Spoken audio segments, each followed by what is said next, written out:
Hi friends, welcome back to my channel. Today's video is a vlog, but it is the second half of this video. The first half is a heart-to-heart that I really want to have with my YouTube family. I know that a lot of you guys are just YouTube based and you may not have a Twitter or an Instagram, so I thought it was really important for me to go on all of my platforms and talk about this topic. So back in May, I don't remember when it was, but I was still in school because it was after I had one of my night classes and I went to dinner, and I got a message from a subscriber, and she was extremely disappointed and upset, and was very upset because she had seen screenshots of tweets that I tweeted between 2012 and 2014. So when I opened these screenshots and I looked at them, I was kind of taken back. Like, I had to take a double look because I did not recognize that that was the person who I was back then. Like, the things that I said were so disrespectful, so inappropriate, and it showed how much I didn't have respect for the people around me, but also didn't have respect for who I am. I used inappropriate terms. I was very racist towards my own race. I said things that were contradicting. I just was a completely different person, and it was really hard for me to sit there and take it in and realize that that was me who tweeted these things. So I will go ahead and put the tweets on the screen for you guys. I'm sure that there are more tweets out there, but these were the ones that I could find online. But like again I said, I'm sure that I said a lot more messed up things than just these. So before we go on with the story, I want to sincerely take this time to apologize to every single one of my subscribers that I have offended through these tweets. I cannot explain to you how sorry I am for the shitty person that I was, and I'm so sorry that there was a time in my life that I thought this way and I used these words and I said these things. Like, I'm pretty sure I will continue to apologize for the rest of my life, and I'm so sorry that you had to see this side of me, but at the same time I'm kind of grateful that you did, because in my opinion, being an influencer isn't somebody who is perfect. Like, I've always said on my platforms, I've said in my YouTube videos, I've said this on Twitter and Instagram, I am not perfect, and I've always talked about growth and learning from your mistakes and growing from it. And I think that's really important in life, is growing from it, because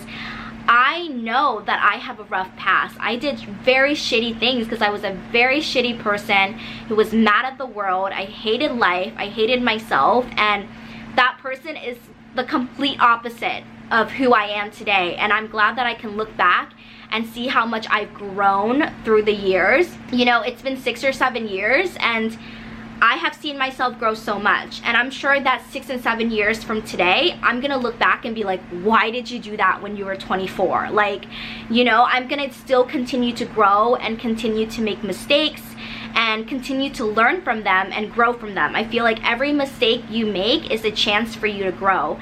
But at the end of the day, when you do something shitty and you messed up and you hurt other people, you own up to it and you say you're sorry and you learn from your lesson. And I definitely have learned from this way back, and I've learned to treat people better, and I've learned to use my words better to lift others up. And there definitely are moments where I'm petty. Like, I'm not gonna lie to you, I'm not perfect. There are moments, you know, last year, this year, the year before, where I'm petty, and I have moments where I feel negative and I want to like lash out. But every day to me is a learning experience, and that's all I can give to you guys. I am so sincerely sorry for the words that I use, and I'm sincerely sorry to the people that did follow me during that time that were offended or hurt by my words. So I want to send an apology to the people during that time when the tweets were published, but also right now. So basically, after I had discovered these tweets from the message, I posted an apology on Twitter, and it was my mistake on my end to think that just posting on Twitter would be okay instead of going on all of my platforms. So that happened back in May, and then recently I had gotten messages about the tweets again, and they were there were more tweets basically. Like the first tweets were just me using inappropriate words, and now there are tweets of me being contradicting of who I am as an Asian, and contradicting of things that I've said about other people, and being judgmental and using inappropriate words. So I wanted to speak on it again on Instagram, and now I want to speak about it again to my YouTube family, because I feel like you guys need to know, but also I would hope that you guys look at this situation as knowing that it's okay to like mess up in life and learn and grow from it. I am in no way perfect. I literally am in no way perfect. I mess up all the time. I say inappropriate things sometimes. I have the wrong thoughts. I do wrong things.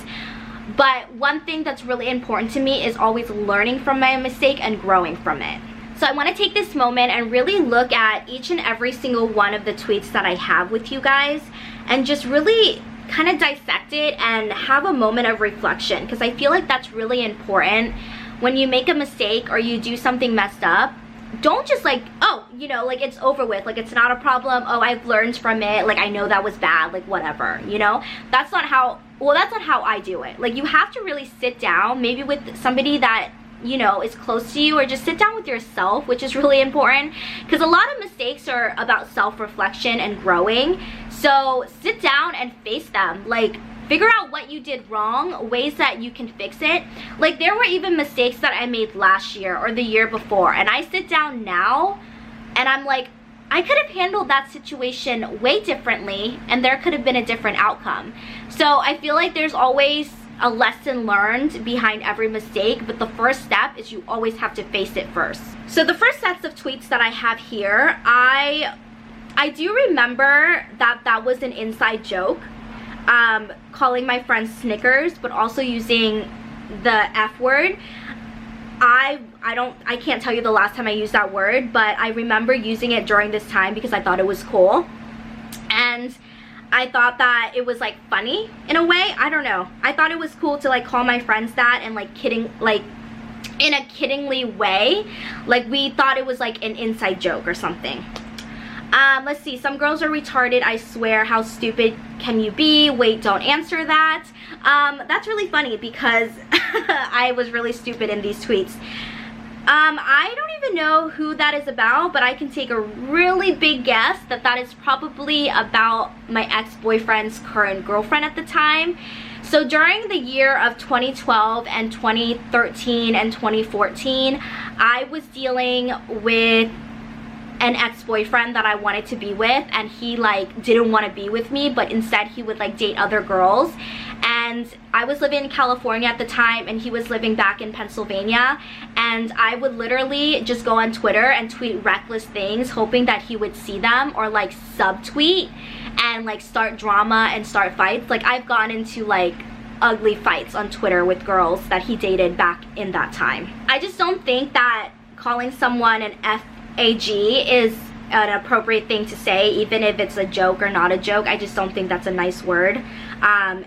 Even if it's, and I know that friends kind of have that thing between friends where they make like inside jokes, but again, I just don't think it's appropriate. So one of my biggest things that I was really ashamed of when I saw these tweets were me using the N-word, and using it so freely, like I invented it. Like that was very uncomfortable for me to see.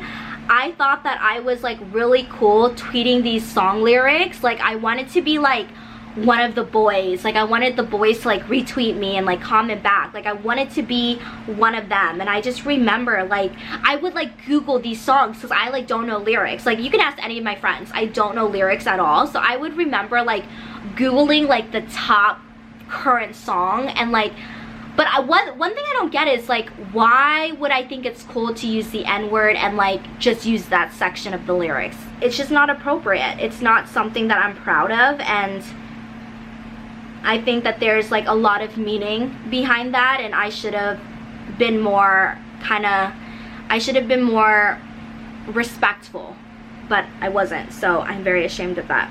These slut tweets were probably about girls back home, and I'm pretty sure they had to do with my ex-boyfriend. Probably subtweeting straight up. I don't know why I moved here, but I was still so obsessed with my life back home. I really had no friends in California when I first moved here, so I invested all of my energy into social media. I mean, you can ask anybody that followed me at the time. Like, you can even ask my best friend Brooke. Like, there was a certain amount of time between 2012 and 2014.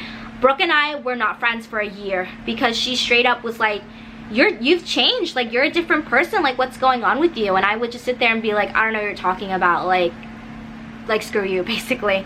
So there was a certain amount of time where I wasn't friends with Brooke, who is my childhood friend. I've been friends with her since I was 11. So I definitely knew I was changing, but didn't like come to terms with it.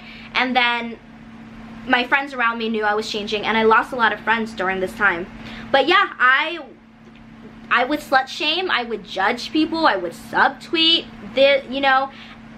And to be honest, I think these tweets reflect a lot of how I felt about myself. Self-worth. I didn't have any.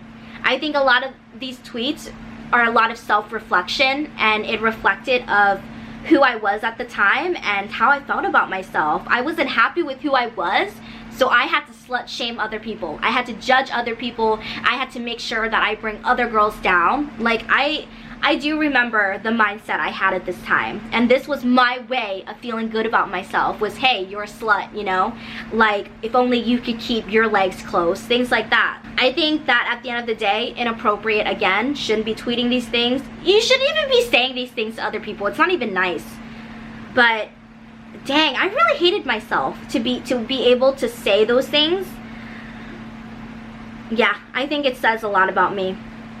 And then the tweet about mixed people and having mixed baby, my ex-boyfriend was Puerto Rican, so it was clear that I was trying to get his attention, thinking that, oh, mixed kids are so cool. Let's see, I've never ever been this meme before, but shut your blank 5-year-old mouth, stuff a blank down your throat or something, hashtag blank. I'm pretty sure this was towards a girl back home, and it was probably towards the new girlfriend at the time, because I'm looking at the date, and I graduated in 2012 and I moved to California right after, so that's probably why. Yeah, there was just a lot of subtweeting, a lot of pettiness.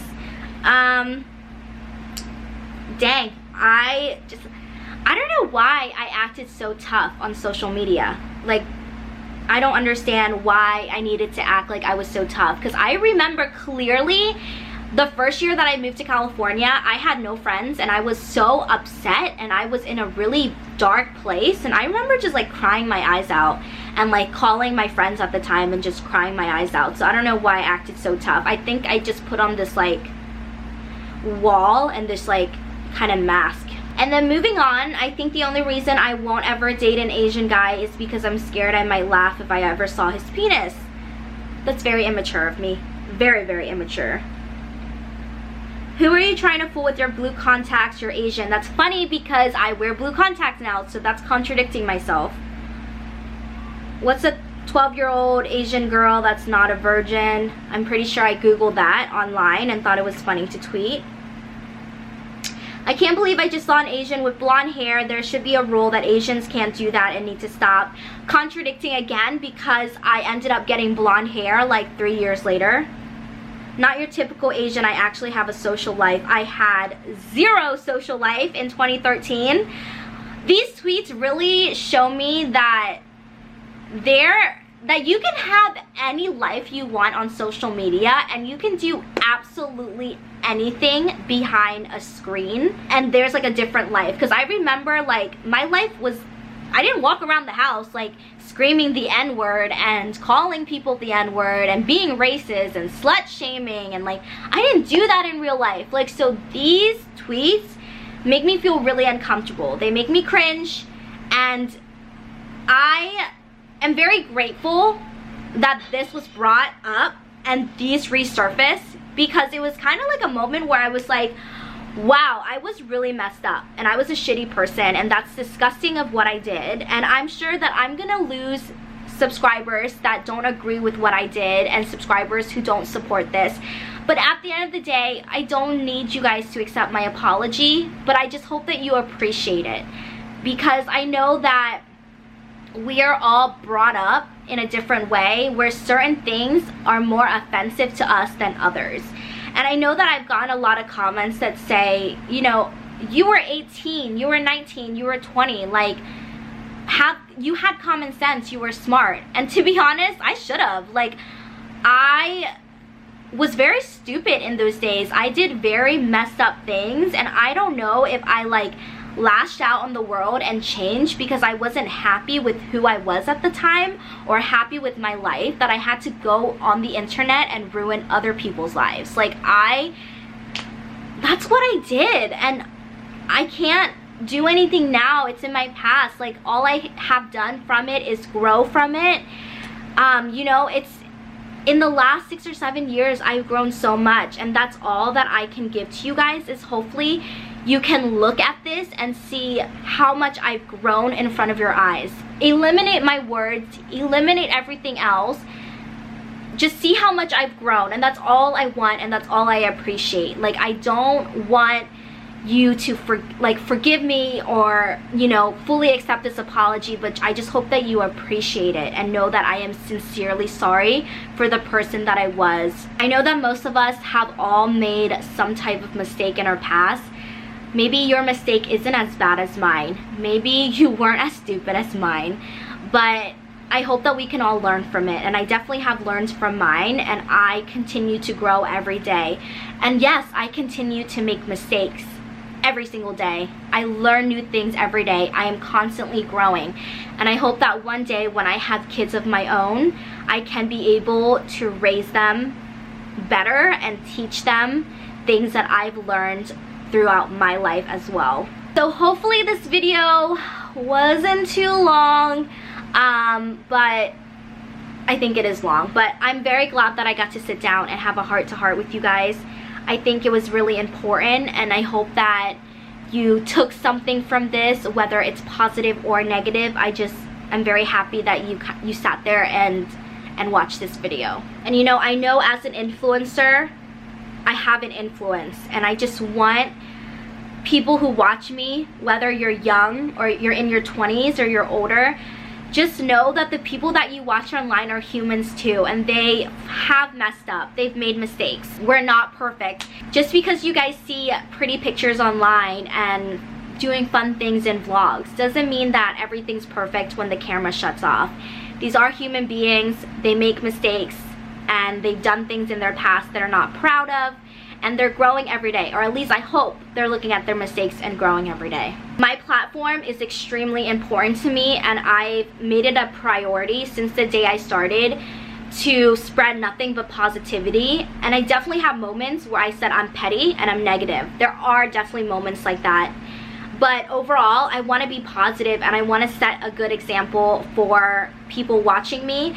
And this may not be such a great example because of the things I've done in the past, but I hope it's a great example for you to look at and kind of know that people do mess up, and it's okay to mess up. It's okay to make mistakes, and it's okay to mess up, but you have to learn from it. And it just so happens that I'm on social media and all of my mistakes get shown to the world, but I'm okay if my mistakes are shown to the world. I did really mess up things in the past, and I'm not proud of them, but I'm glad I've learned from them. There are a lot of things that probably are said about me all over the internet every single day, and I will only ever talk about the things that are true and the things that deserve a self-reflection, and for me to kind of sit and talk to you guys about, because I think it's important.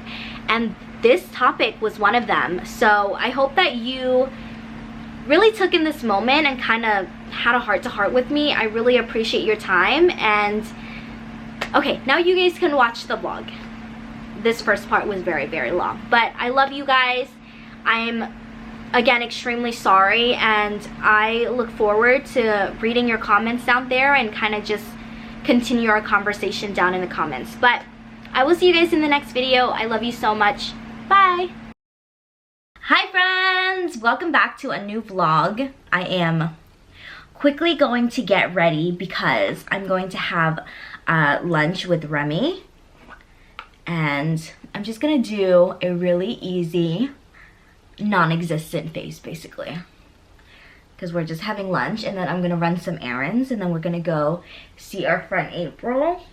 On days where I'm just doing something quick, I'll just like use my Giorgio Armani and just quickly brush it into my skin. I love this one. This is the Morphe M439. It's such a good brush. Of course, I cannot live without my Maybelline Super Stay Better Skin Powder. I never like can fully remember the full name. I always have to look at it. This would be a really easy and simple like school makeup too. If you're someone who like doesn't need to do the full glam to school.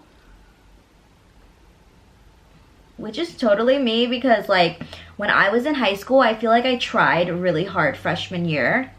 So I like woke up early and did my hair and makeup. And I also wasn't very confident not wearing makeup to school, so makeup was mandatory. And then I felt like sophomore year I was the same. And then the beginning of junior year I was like that, but then junior year, the second half of junior year and senior year, I kind of just like was whatever, and I just didn't wear makeup to school. I only wore it sometimes when I like really wanted to, but it was extremely rare.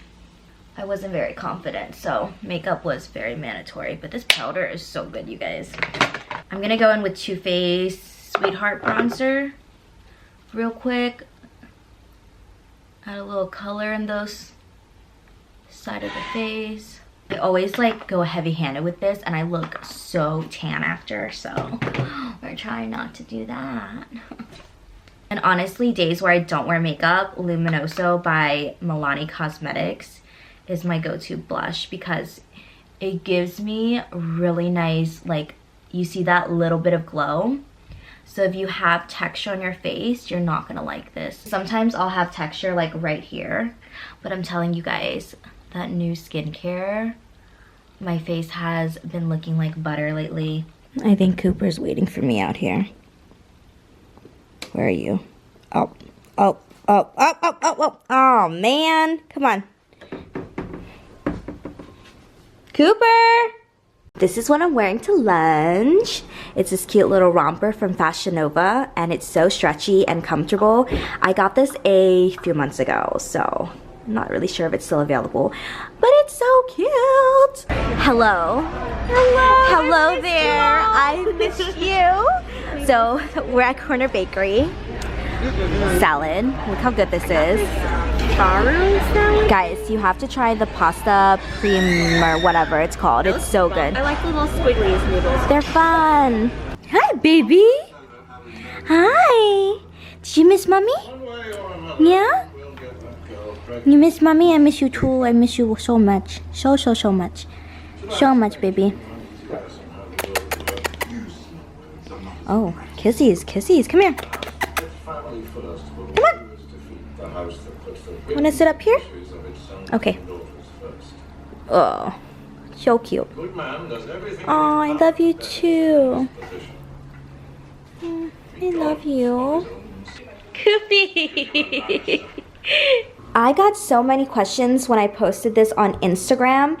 This mini acrylic bar. This is what the little section in our home looks like. It was just looking so empty, so I was like, you know, why not put something here that's super cute? I cannot tell you guys exactly where you can get this, because I found this at HomeGoods randomly one day. And you know HomeGoods, their inventory changes all the time, but it's so cute. If you just Google acrylic bar with wheels or some, or oh no, it's acrylic bar carts, then you will find a lot of options. They may be a little bit expensive, but I just put little knickknacks here and there. I think it's like the cutest little corner. Oh, and this plant right here with the pot and everything is from Target. So we're here at the Cerritos Mall, and we're here at Build-A-Bear, and we're bringing Kim Sung so she can get her first bear. So Kim's always been wanting to come here to make one, so we're gonna make one for this little, hey, high five. Yeah. It has been a dream of mine since I was a little girl to go to Build-A-Bear, and I'm so excited to share our first memory That's where you go after you're done, and then you get your little bear stuff. If you guys haven't been here, it's really cool. Oh look, they got a little Chewbacca one. Stormtrooper. I believe that's Kylo Ren. Oh, that's super cool. So, she's trying to choose one. Oh, I think we have a winner. Oh, okay. Hey, it's okay. Okay, let's get you one. Here, let's get you one. Let's get you one. Okay. Honestly, you guys, if we just gave it to her like that, I think she would be happy with it. Kim Sung. Oh, you want that one? Yeah? Hey. Có muốn cái này phải không? Okay. Bây giờ mình lại đây. We recorded that we love her on the heart thing. On the little voice speaker thingy that goes inside the bear, so. Alright, so I'm gonna sound it right here on this wall. Do you like it? Do you like it? Yeah? Okay. Look at that. So what do you want to name your bear? Moi. Moi? Moi? Okay, we're naming your bear Moi. How do you spell Moi? So. Oh my god, look who has a new bear. Oh my goodness, so cute. Do you love her? Yeah? Yeah? She's your new best friend? Yeah? The cutest thing ever. Aww. Carlos and I are enjoying lunch together. Hello. It's been a while since we've had lunch out together. It's been a while since we had this. I know. We are at Japanese barbecue. Yes, we have fried bacon chips. Thank you so much. We just love this place. It's like little small bites of everything, and there's a grill in the middle. This is totally different from Korean barbecue. Japanese barbecue, they are known for having extremely fresh meat, so that's why they only give you like a small amount compared to Korean barbecue, which is like all you can eat. But we have my kimchi, cucumbers, and just some delicious meat here. What are you cooking? Pork belly. Pork belly. You guys, if you ever come here, it's called Yukaku. You guys need to try the tofu nuggets. That's like my all-time favorite thing. They're the tofu nuggets. So good. They look like chicken nuggets, but they're made from tofu, and they're so good. And these right here, cheese wontons. Sit. Good. Oh my gosh! Wait, shut up! When did this happen? Sit. Good job. Oh my god, that's such a good start. So proud of you, Koopy. By the way, that's our door stopper if you're curious what this mechanical looking thing is. It's a jumpy bee.